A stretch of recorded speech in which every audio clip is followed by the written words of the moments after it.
ሰው እንዴት ከሰይጣን ጋር ግብግብ ይገጥማል? ቤቲንግ ማለት እኮ ሰይጣን ነው። ጠብሰው በሉኝ፣ ጥብስ አድርገው በሉኝ። 1 ቢሊዮን በሻንጣ ነው ወሰደ አብይ። የግል የራሱ ሰዎች አለው አብይ የሚያስቀምጥበት ቦታ በሻንጣ። ጋይስ ስግጥ የሚለው ቃል ብናቆም ይሻላል። ምክንያቱም በጣም ብዙ ሰዎችን እያስቆጣን ያለ። ወዴት ነው የምከሪው? በል እኔ እስከ ቤተሰቦች እናትና አባቴ ሳይቀሩ ሰግጡ ብዬ ከተናገርኩ በኋላ ሰግጥ የሚለውን ብንተው ይሻላል። የምርህን ነው? አራት አስቀኝማ። ሰላም ጤና ይስጥልኝ። በመላው ዓለም የምትገኙ ወዴቱ ቤተሰቦች እንደምናችሁ እንደምንከረማችሁ። ትኩስ ነገር እንደተለመደው እንግዲህ ከዛም ለእናንተ ይመቻል ብዬ ያሰብኳት ነገር ይዤላችሁ መጥቻለሁ ማለት ነው። ከናንተ የሚጠበቀው እንግዲህ ነገር ዘና ፈታ ብላችሁ አይታችሁ የራሳችሁን እንግዲህ ኮሜንት መስጠት፣ ከወደዳችኋት ላይክ፣ አዲስ የሆናችሁ ደግሞ ሰብስክራይብ አድርጉ እያልኩ እንግዲህ እንደተለመደው ገባላችኋለሁ ወደ ፕሮግራሙ ማለት ነው። እንደ መግቢያው እንደተመለከታችሁት እንግዲህ በጣም የሚያስቁ ነገሮች እንግዲህ ተፈጥረዋል። በዛ ላይ ግን ያው እንግዲህ ይሄ ሰግጥ ፈምሱ ነገር እንግዲህ ሊለቀው አልቻለም ማለት ነው ከተማውን። አንዳንድ ነገሮችም እየተከሰቱ ስለሆነ እነሱን እንግዲህ እስቲ ከዛም አጣመሬ ላቀርብላችሁ እወዳለሁ ማለት ነው። እንዳያችሁት እንግዲህ በስግጥናም እንግዲህ 1 ቢሊዮን የሚያክል ብር በሻንጣ ተደርጎ እንግዲህ ሲንቀሳቀስ አይተናል ማለት ነው በፖለቲካው ዓለምና ይሄን በጣም ጉድ የሚያስብል ነው። ለማንኛውም እንግዲህ እስቲ እናንተ የራሳችሁን ኮሜንት ትሰጡበታላችሁ። ቀጥታ ወደ ፕሮግራሙ ልግባላችሁ። መልካም ጊዜ ይሁንላችሁ።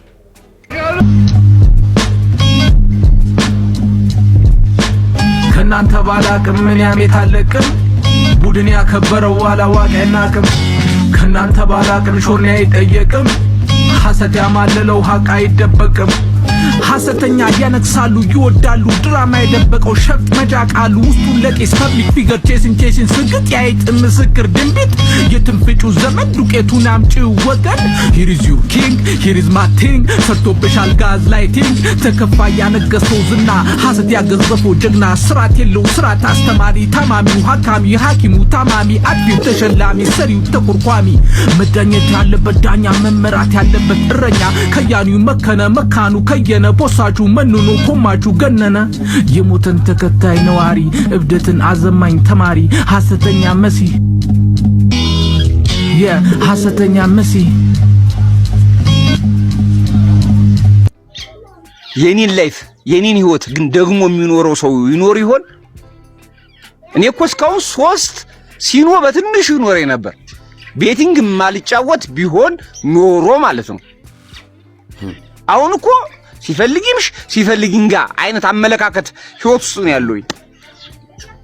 ይኸው ሚስቴም ለቀኝ ሄደች፣ ስራም አስጠለኝ። ለምን በርካታ ጊዜ ተጠቅርሬ ያገኘሁትን ብር በቤቲንግ ብትንትንትን አደረኩት። እና ይሄን ህይወት ደግሞ የሚኖረው ሰው ካለ ግን የኔን ህመም ያ ሰው ነው የሚረዳው ብዬ ነው የማመን። እንደ ቤቲንግ ህይወቴ ምስቁልቁል ሊያደርገው ስለሌለ ማለት ነው። ለማንኛውም ብቻ እንሙት። ተራ የቤቲንግ ዌብሳይት ነገሩን እስኪ የሚሰራ ተጨነቅን እኮ በእናታችሁ የሚሰራ ዌብሳይት ነፃ ዌብሳይት ነገሩን እስኪ ያራዳ ልጆች። ቤቲንግ እምቢ አለን። የቁማር ወልፍ ያለበት ሰዎች ምንኑን ተጨነቅን ተጠበብን። ብራችን ዊዝድሮ ስንለው ምንም የለም የመንግስት ያለ እንዴ ከልጆቼ ቆረበ ቀንሶ አንተ ገንዘብ ወስዶ በሩ ዘግቶ 2000 ብር ላኪ ይባክሽን ላኪ አለበለዚያ ብራችንን ስጡን 2000 ብር የጀለስ 8000 ብር ምን አስባችሁ ነው? ብራችንን በዛ ዳሽ ቤት እባክህን እኛ የቤት ስራ አትሁንብን። ብር ስጠን ቤቲ እባክሽን ብር መልሺ ቤቲ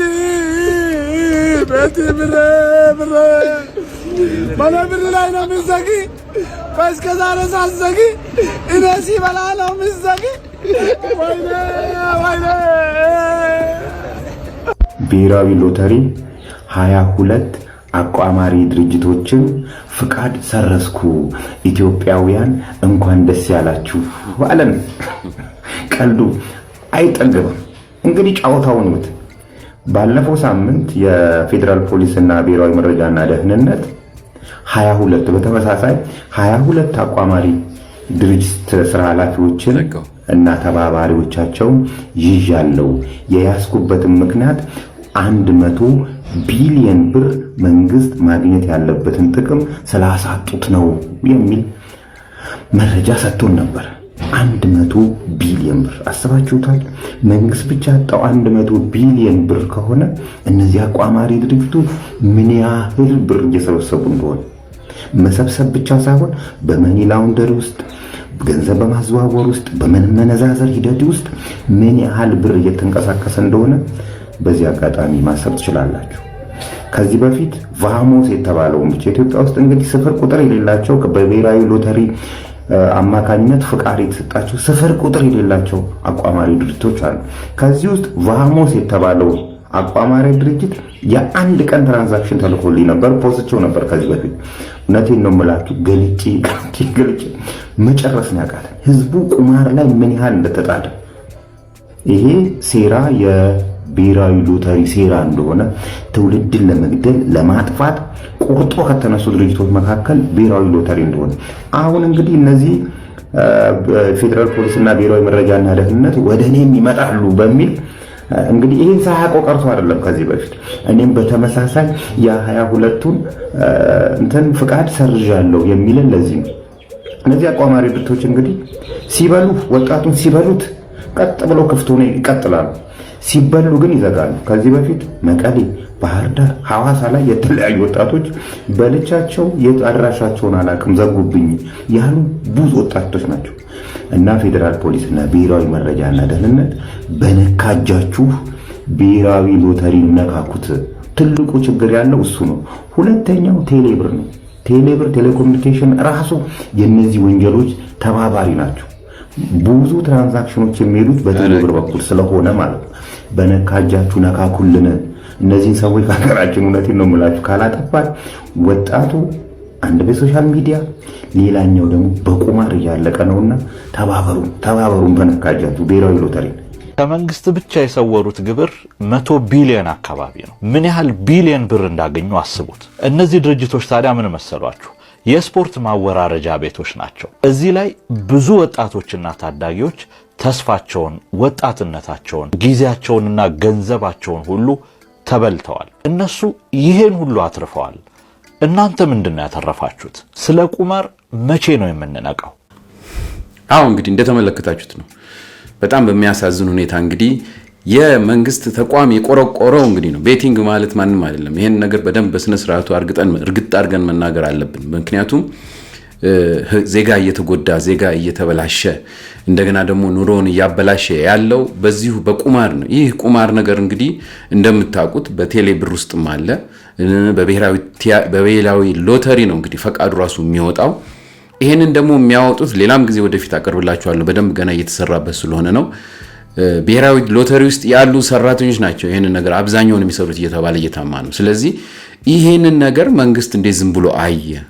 ትናንትና ወይም ባለፈው ሳምንት ያቀርብኩላችሁ እንግዲህ አንድ የግብር አስከፋይ እንግዲህ ገቢዎች ተነስቶ የቀረብኝ እዳ አለ ስላለው እንደዛ ስላለ ነው እንጂ የቀረበው ይሄ ነገር አይቀርብም ነበር። እኛም ልንሰማው አንችልም ነበር። ጎበዝ በርቱ እየተባለ እየተቀጠለ ከህብረተሰቡ በቁማር ወይም ህብረተሰቡን በማይሆን አይነት ሐሳቢ ውስጥ እየከተቱ ብዝበዛ ነው የተጀመረው እና በጣም ነው የሚያሳዝነው። ቴሌብር መናገር ያለበት ነገር ነው። በእውነት በጣም ነው የሚያሳዝነው። አንድ የኢንተርኔትንና ምናምን እናስተላልፋለሁ የሚል ትልቅ ድርጅት ተቋም በቁማር ውስጥ ነው ያለው። ይሄ በጣም የሚያስነውር በጣም የሚያሳዝን ስራ ነው። የብሔራዊ ሎተሪ ራሱ ለብቻው አንድ የሆነ አካል እየሆነ ነገር ግን ግለሰቦች እንደገና ደግሞ መንግስት ተቋም ራሱ ህብረተሰቡን ወዴት ለመውሰድ እንደሆነ አይታወቅም። በጣም ያሳዝናል።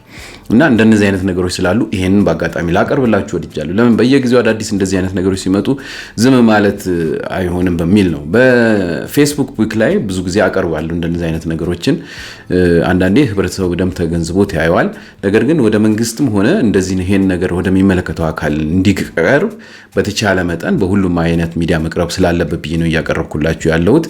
በዛውም ደግሞ ይወላችሁ እንግዲህ እንደነዚህ አይነት የሚያደድብ ነገር እስካለ ድረስ ሰግጥ ፈምስ የሚለውንም ነገር አቆምን አላቆምን የማንም ሰው ደንታ የለውም። ምክንያቱም እንደምታውቁት እስካሁን ድረስ ከመንግስት ተቋማት ለይቶ ያወጣው እንኳን ተቋም የለም ማለት ነው በእንደነዚህ አይነት ነገሮች። ከዚህ በፊት እንደነገርኳችሁ ባህልና ቱሪዝም ይሄን ነገር ይመለከተዋል። እንደገና መንግስት ራሱ ይሄን ነገር ወዴት እየሄደ ነው ህብረተሰቡ ለሁለት እየተከፈለ እየታወቀ ምንድነው የታሰበው የሚለው ነገር እንኳን ጠብ ያደረገ እንኳን አንድ አካል የለምና በጣም ያሳዝናል። ስለዚህ የግድ መናገር አለብን፣ ማቋረጥ የለብንም። ይሄን ነገር አሁንም እንናገራለን። ምን እየተፈጠረ እንደሆነ እስቲ አንድ ነገር ላሳያችሁ። ልጆች ካሏችሁ ከዚች አካባቢ ዞር አድርጉ። ለምን በጣም የሚያሳዝን ነገር ነው። ለመሸፈን ሞክሬ ነበር፣ የማይመች ስለሆነ ነው። ማየት ስላለባችሁና የስገጣ መጨረሻው ይሄ መሆኑን እንድትረዱ አሳያችኋለሁ።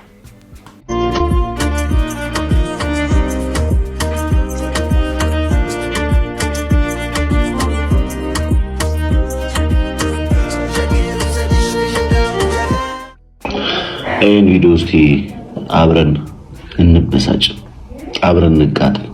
የምር በጣም ነው። ብቻ እስቲ ስሜቱ ለእናንተ እንዴት ነው?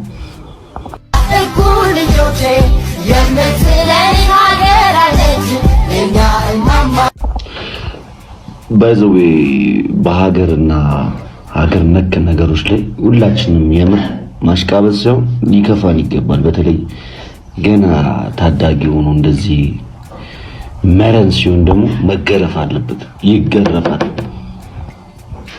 የወረዳው ፖሊስ አለ፣ ትምህርት ቤቱ አለ። ይሄ ልጅ በአፋጣኝ ለምን እንደዚህ ያለ ሊማርበት ይገባል። ይገረፋል።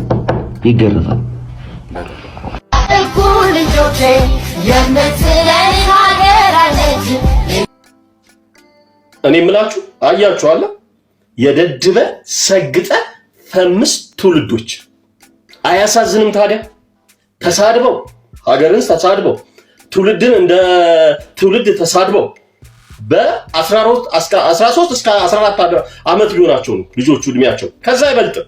እንደው ከፍተኛ ቢሄዱ 16 ዓመታቸው ነው። በጣም ነው የሚያሳዝነው። አያችሁ አይደለ? ትውልድ እንደዚህ መሆን የለበትም። ጥሮ ግሮ ተምሮ ዕውቀት ይዞ ሞያ ይዞ ነገ የሀገር ተረካቢ መሆን ሲገባው እያያችሁ ነው አለ። በዩኒፎርም ማለት ነው። በዩኒፎርም ነው አብዛኛው ቪዲዮቹ የልጆቹ ቪዲዮዎች የሚቀረጹ ትምህርት ቤት ውስጥ ሁሉ ጭምር። እንዴት ትምህርት ሚኒስቴርስ ምን እየሰራ ነው? እነዚህን የሚያካክሉ ተማሪዎች ሞባይል ይዘው ገብተው እንደፈለጉ ትውልድ የሚሳደቡበት ደረጃ እንዲደርስ ያደረገው ትምህርት ሚኒስቴር ስራው ምንድን? ይሄንን እንኳን መቆጣጠር ያቅተዋል። አረ አያችኋለ፣ ተጠንቀቁ። ደድበህ ሰግጠህ የምትፈምሰው ቅንጣት ያህል ነገር አያመጣልህ። ወላጆችም ልጆቻችሁ የት ይውላሉ፣ ከማን ጋር ይውላሉ፣ ፒር ፕሬሸራቸው የት ነው ያለው ብላችሁ ተከታተሉ። ሞባይልስ ለምን ገዝታችሁ ትሰጣላችሁ? ሞባይልስ ይዘው እንዴት እንደሄዱ ትፈቅዳላችሁ? አንዳንድ ወላጆች አረ እባካችሁ ሲሪየስ ነው ይሄ ነገር፣ ቀላል እንዳይመስላችሁ።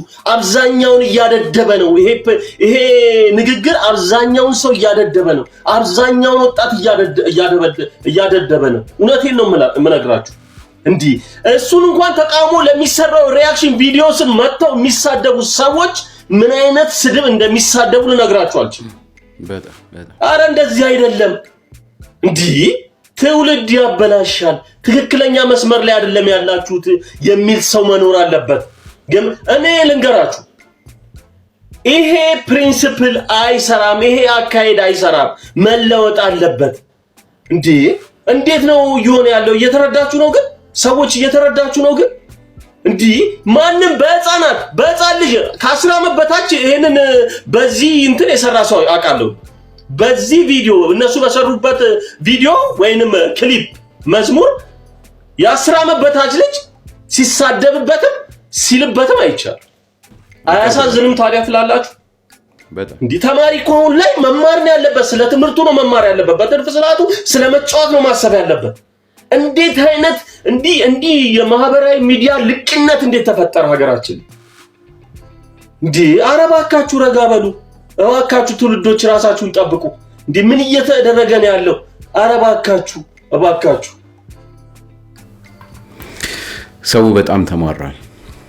እኛ በብዛት ውጭ ያለን ሰዎች ምንም ደንታ የለንም። አንደኛ ኑሮም ራሱ ወደ ላይ ወደ ታች ስለሚወድ የራሳችን የሆነ ነገር ስላለብን እንዲሁም ነገራችንን የምንወጣው በዚህ በየሚዲያ ውስጥ እየገባ እንደሆነ ሁላችንም እናውቃለን። በተለይ በኮሜንት በምናምን በጣም በሚያሳዝን ሁኔታ ግን አገሪቷ ውስጥ ያለ ህብረተሰብ በትንሽ ነገር በጣም ይናደዳል።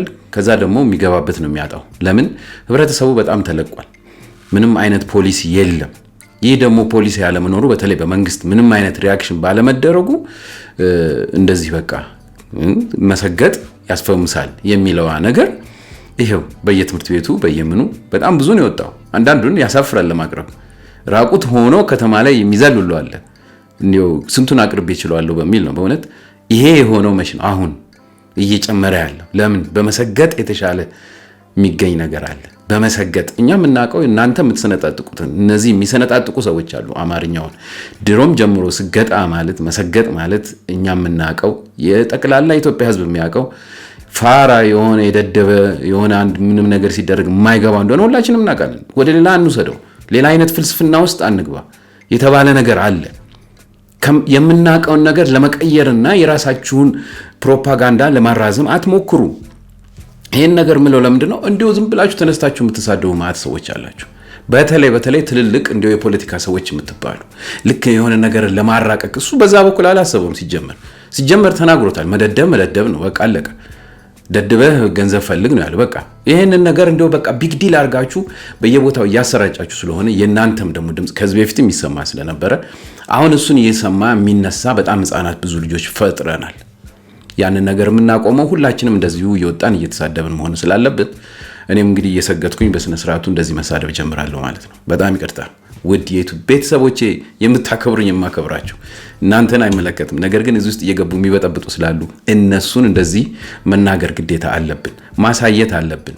ይሄው እንግዲህ የማይሰማው መንግስትም እስኪሰማ ድረስ ማንቃት አለብን ብዬ አምናለሁ። ለማንኛውም እስቲ ምን እንደተካሄደ ደግሞ ታውቃላችሁ አይደለም? ምክንያቱም ያው በሚዲያ ላይ ያለው ቁጭ ብሎ ፖለቲካውን የሚያራምደው ህብረተሰብ ራሱ በቃ ሰውን በጣም ስለናቀ የሚናገረውን ነገር ሁሉ ነው ያሳጣው እና ነገሮችን ማመዛዘን እንዳንችል በቃ በልህ በግፊት እንድንሆን ከዚህ በፊት አቅርቤላችኋለሁ። ያ እንደሆነ እንደዚህ ዩቲዩበር የፖለቲካ ዩቲዩበር በጎማ ተራራዋን ሸፍኖ ተራራ ላይ ያለ የመከላከያ ኃይል መታው ብሎ ጉራውን ሲነፋ ጎማ ተራራ ዙራ አድርጎ የሚወጣውን ወጪ ካልኩሌት ስለማያደርግ አንድ ጎማዎች የሚባሉትን ነገር ተራራ ዙራ ለመሰብሰብ ምን ያህል ብር እንግዲህ እንደሚያስፈልግ ስላልገባው ምን ያህል መኪና መጥቶ ያንን ጎማ እንደሚያስቀምጥ ስላላሰበ የሆነ ብቻ ጥላቻ መዝራት ስለሆነ የፈለገው ተራራን ጎማ ደርድሮ አቃጥሎ መከላከያን ያለምንም ጥይት ከተራራው ላይ አስወረድኳል። አሁን ደግሞ ዛሬ ደግሞ አንዱ ተነሳና 1 ቢሊዮን የሚያክልን ብር በቃ በሐሳቡ ትንሽ ነቻ ለሱ ምንም ነገር አይገባውም፣ ለማሰብም ጊዜ የለውም። ስለዚህ 1 ቢሊዮንን የሚያክል ነገር አቶ ጠቅላይ ሚኒስትር አብይ አህመድ በእጁ ተሸክሞ በሻንጣ ተሸክሞ ሄዳለን። እንግዲህ እስቲ እናዳምጠው።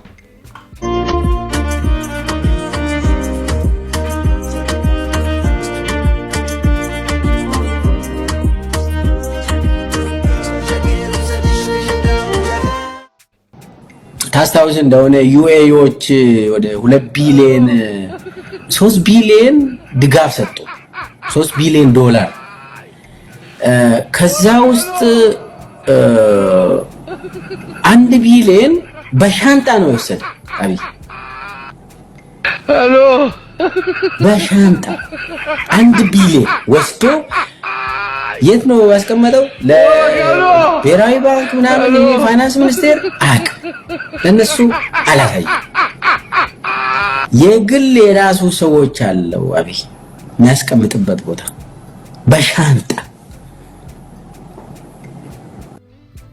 እኔ በጣም ይገርመኛል ማለት ከአይምሮ በላይ ይሆንብኛል የአንዳንድ ሰዎች ዶክትሬት። እቺ ነገር ተመልክቷል። ሚልኬሳ ነው ዶክተር ሚልኬሳ አብይ 1 ቢሊዮን ዶላር በሻንጣ ነው የወሰደው ምናምን ይለናል። በእናታችሁ ከአብይ ጋር ነበረን ምናምን እያላችሁ እንደዚህ አይነት ሳክስ ደስ አይልም ማለት እንዴት አድርገን እንመናችሁ? የሚወራ ነገር ወቁ። 1 ቢሊዮን ዶላር በስንት ኮንቴነር የሚወሰድ ብር በሻንጣ አብይ ይዞ ሄደ ምናምን ይላል። ስለ ቢሊዮን ዶላር እኮ ነው ያወራው በጣም እና የሰው የዶክትሬቱን ከየት ነው የወሰደው ምናምን እንድል አድርጎኛል። እና ውሸትም ልክ አለው ማለት እኔ አሁን እስከ ዛሬ ያወራውን ነገር በጥርጣሬ ነበር የምመለከተው ዛሬ ግን ሙሉ በሙሉ ውሸት እንደሆነ ገባኝ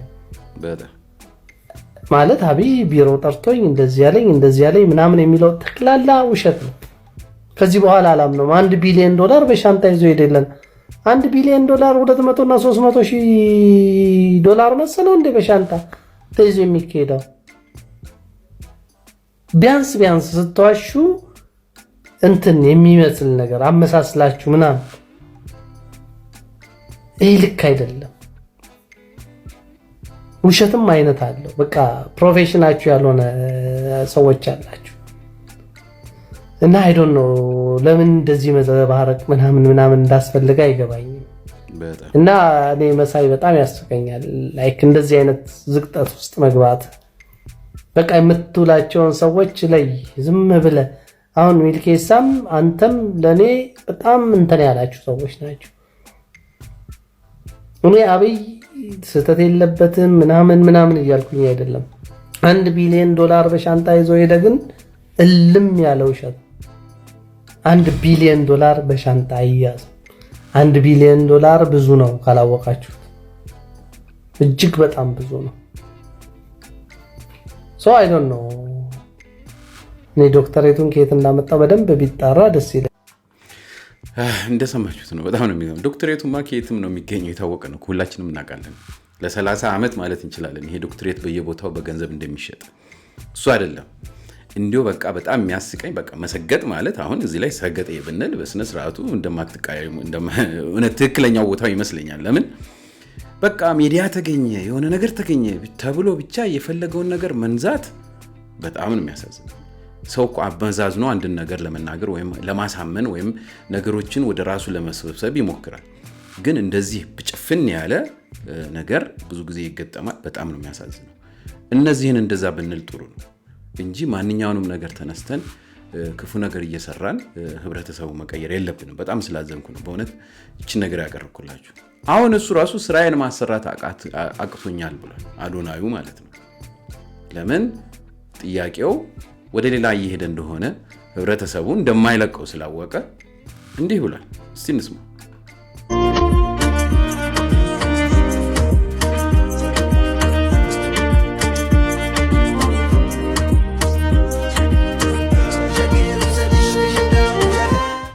ጋይስ ስግጥ የሚለው ቃል ብናቆም ይሻላል ምክንያቱም በጣም ብዙ ሰዎችን እያስቆጣን ያለው አይኖ እናንተ እንደምትወዱት እርግጠኛ ነኝ ግን እኔ ስራዬን መስራት አልቻልኩኝ በስነ ስርዓት ማለት ነው አንድ እኔ እውነቴን ነው የምላችሁ በቃ በሰላም በፍቅር መስራት ነው የምፈልገው ህይወቴን ኢንጆይ ማድረግ ነው የምፈልገው ስለዚህ ከሰላሜ በላይ ደግሞ ቫልዩ ማድረገው ነገር የለም እውነት ለመናገር ነው የምላችሁ እና ስግጥ የሚለው ቃል እናቆመው አንጠቀመው and አይዲያው መስራት ነው እንስራ በቃ ራሳችንን እናዳምጥ ተግተን እንስራ ካይምሮአችን በላይ ልባችንን እናዳምጥ እግዚአብሔር በልባችን ነው የሚደርሰን and ዓላማችን እንቁም አይዲያው እሱ ነው አይዲያውን ብቻ ይዘን እንጠቀምበት ስግጥ የሚለው ቃል ግን መጠቀም እናቁም ወዳችኋለሁ ጋይስ ስግጥ የሚለው ቃል ብናቆም ይሻላል ምክንያቱም በጣም ብዙ ሰዎችን እያስቆጣን ያለው አይኖ እናንተ እንደምትወዱት እርግጠኛ ነኝ ግን አራባኬ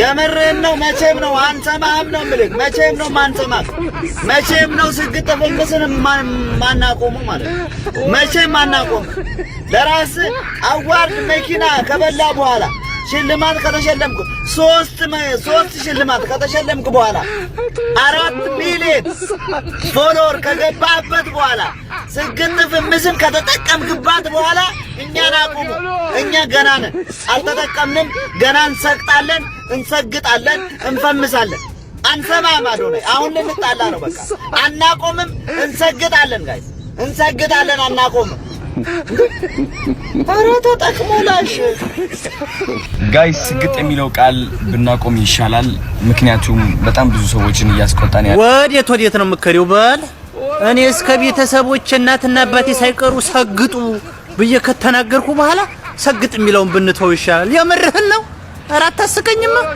እንዴ ያለ ዘመድ ያዝማር ቀርቷል እንዴ ካልሰገጣችሁ ከእንግዲህ በኋላ እያልኩ ሰግጡ ፈምሱ እያልኩ አንተ መኪናህን ላስ ካረክ በኋላ ይሄን ሰግጡ ብንችል እኛ ተመችቶናል። ሰውዬ አትጨቃጨቀን፣ ተመችቶናል። እንሰግጣል፣ እንፈምሳል እንዴ እና ማለት ነው። ወዲርክም ጠላሃትም አንተም ትሰግጣታለህ፣ እኛም እንሰግጣታለን። ወዲህ ኋላ የሚባል ነገር የለም። የምን ማቆም እንዴ? ሰግጡ ብሎ ካዘዙ በኋላ እኔ ስንቱን ሰው ሰግጡ ብያውን አቁም ብሏቸውስ ምን ይሰማቸዋል? ለሞራላቸው እንኳን አታስብም እንዴ? አንተም የትማከሪያትም እኛም የትማከሪያትም አብረን እንሰግጣለን። ተናገሪያለሁ። እንኳን ደስ አለ። ሰግጠን አስወግደናታል። እኔ ምንም ከግለሰቦች ጸብ እንደሌለኝ ታውቃላችሁ።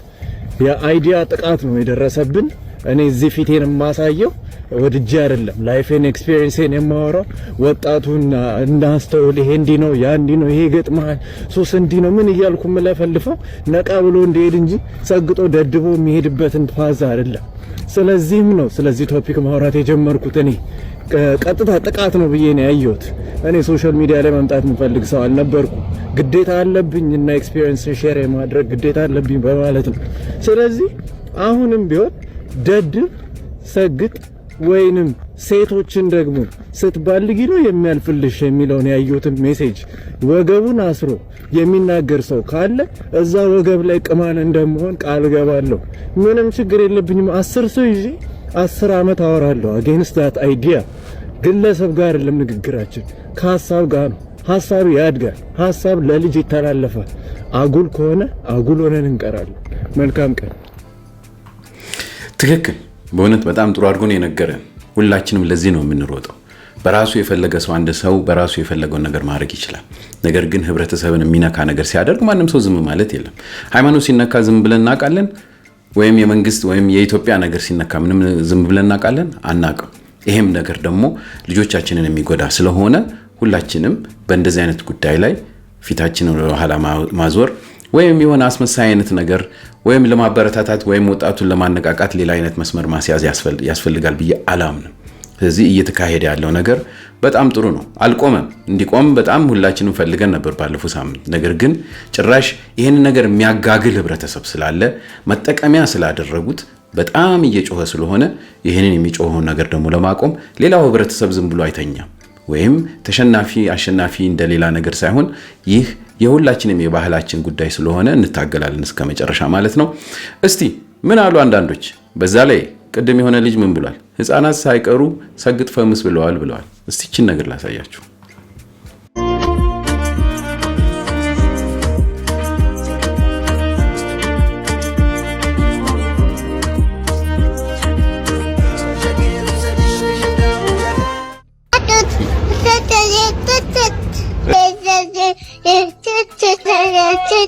ማነው ሰግጥ ያለ?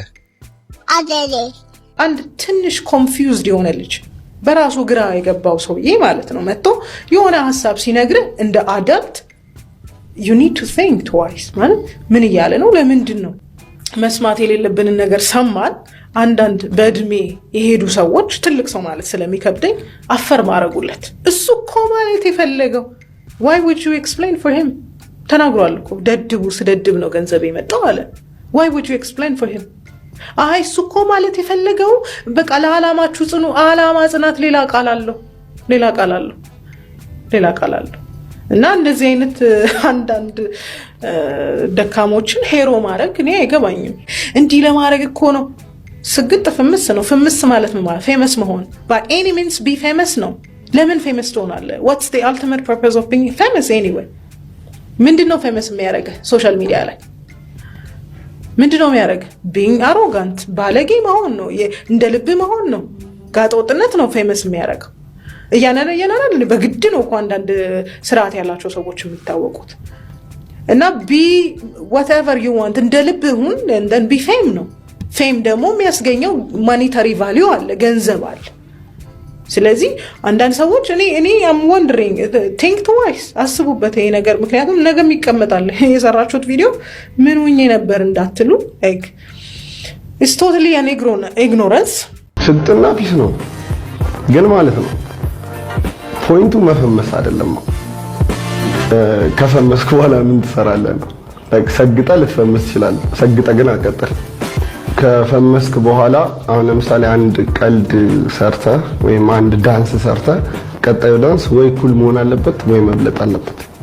ገብቷል። ሰግጠ ከሆነ የፈመስከው ፖቴንሻል ስለሌለን የሰገጥከው።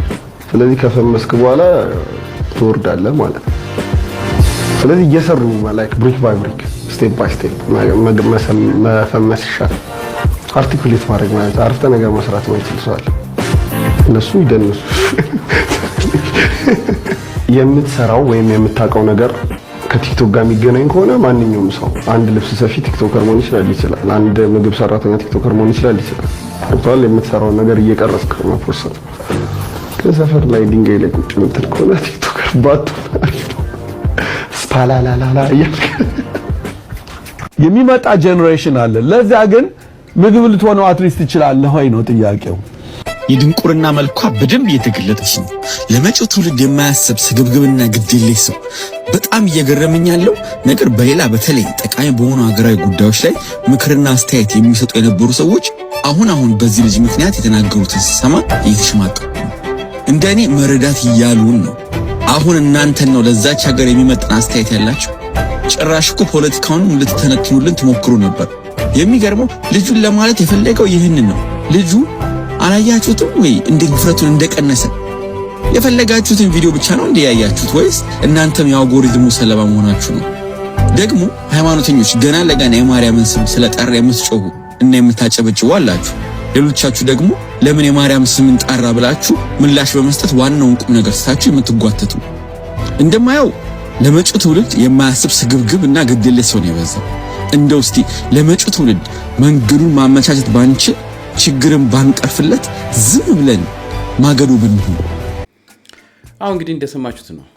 ይሄን ነገር በተለያየ አይነት አንግል አይቶ ሰከን ብሎ ለህብረተሰቡ ማሰራጨት ወይም መናገር ወይም ያለን ስሜት መግለጽ ይሻላል እንጂ እንዲሁ አንድ ነገር ብቻ ተከትለን በተለይኛ ኢትዮጵያውያኖች ብዙ ጊዜ ነገሮችን ተከትለን የምንሄደው አይነት ጸባይ ስላለን ከእንደነዚህ አይነት ነገር ውስጥ መውጣት ያለብን ይመስለኛል። እና ይሄን ነገር ሳቀርብላችሁ ስለ ኢትዮጵያዊነት፣ ስለ ማንነት፣ ስለመጪው ደግሞ ትውልድ በማሰብ ስለሆነ ምንጊዜም የተሻለን ነገር ወይም ጥሩን ነገር በተለያዩ አይነት አክሽኖች ማሳየት የምንችልበት መንገዶች እስካሉ ድረስ በዛ ማሳየት ስንችል በሆነች ነገር ሰግጦ እንደቀደሙ እንደታየው እንደዚህ እያለ እንግዲህ ሰግጦ ፌመስ መሆን የትም እንደማያደርስና ብዙ ሰዎች በእንደዚህ አይነት ነገር እንግዲህ ጀምረው የወደቁ እንዳሉ ስለምናቅ በተቻለ መጠን ህብረተሰቡ እንዲጠነቀቅ ብዬ እንግዲህ የራሴን ሐሳብ ሰጣለሁ ማለት ነው። ውድ የዩቲዩብ ቤተሰቦቼ እናንተ ደግሞ የራሳችሁን ሐሳብ ስጡ። ከወደዳችኋት የተለመደችዋን ላይክ አድርጉ።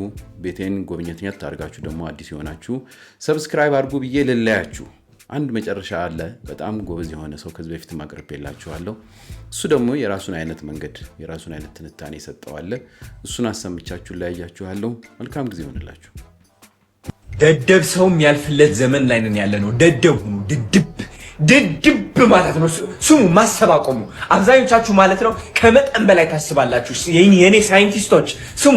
ሳይንቲስት መሆን አቆሙና ማለት ነው ድድብ ስትል ገንዘቡ ምጥት አሳቢ ስትሆንስ ጓደኛ ይሄንትን ቢያረገኝስ እንደዛ ቢያጋጥመኝስ ካልኩሌት ታደርጋለህ የራስን ውድቀት ለማምጣት። እኔ የራሴን ውድቀት ካልኩሌት ማድረግ አቁሜያለሁ። ምክንያቱም ድድብ ያልኩኝ በረከት አሯራጭ ሆኛለሁ። በቃ በረከቴ ብቻ እንዲመጣልኝ ነው የምፈልገው። ሌላ ነገር ግዴታ የለኝም። ድድብ ማውራ ነገርም ለራሱ አላውቅም። በቃ እናገራለሁ ካሜራዬን ከፍቼ። አሁን የተናገርኩት ነገር እኮ አንዳንዱን ያልናደድ ይችላል፣ ግን እሺ መቼም በዚህ ጉዳይ የሚናደድ ይኖራል ብዬ ተስፋ አላደርግም። ማለት ያው የሙድ ጉዳይና አብሮ የመዋል ጉዳይ ነው። ስለዚህ በዚህ አጋጣሚ አሁን ይህን ቪዲዮ በተሻላችሁ አቅም ለህፃናት እንድታሳዩልኝ በታላቅ አክብሮት እጠይቃችኋለሁ ወዳጆቼ። እንግዲህ እንደሰማችሁት ከዚህ በኋላ ዓለም በድድቦች ነው መመራት ያለባት፣ ድድብ ማለት ነው ያለብን የሚለው ኮንሰፕት ከላይ ስናየው ረገብ አድርገን ብንተወውም ስዕሉና ለአንዳንዶቻችን ግን ሌላ ትርጉም ስላለው ታች ያሉት ገና እንቦቅቅላ ህጻናት ወደፊት አድገው ኢትዮጵያን ወደ ተሻለ ደረጃ ያደርሳሉ የሚባሉ ህጻናት ግን የሚረዱበት ኮንሰፕት አደገኛ ስለሆነ እነሱ ያዩት ዘንድ ይህንን ቪዲዮ አደራችሁን እላችኋለሁ። ምክንያቱም ይህንን ቪዲዮ ማየታቸው አይቀርም። የሚገርማችሁ አንዳንዴ መድኃኒት ብቻ አይደለም ህጻናት በማይደርሱበት ቦታ ይቀመጥ የሚባለው። አንፎርቹኔትሊ እኛ ሀገር ሆኖ ነው እንጂ አንዳንድ እኛ ከአንደበታችን የሚወጡ ንግግሮችም ህጻናት እንዳይሰሙት ይሄ ህጻናት እንዳይሰሙት መባል ነበረበት።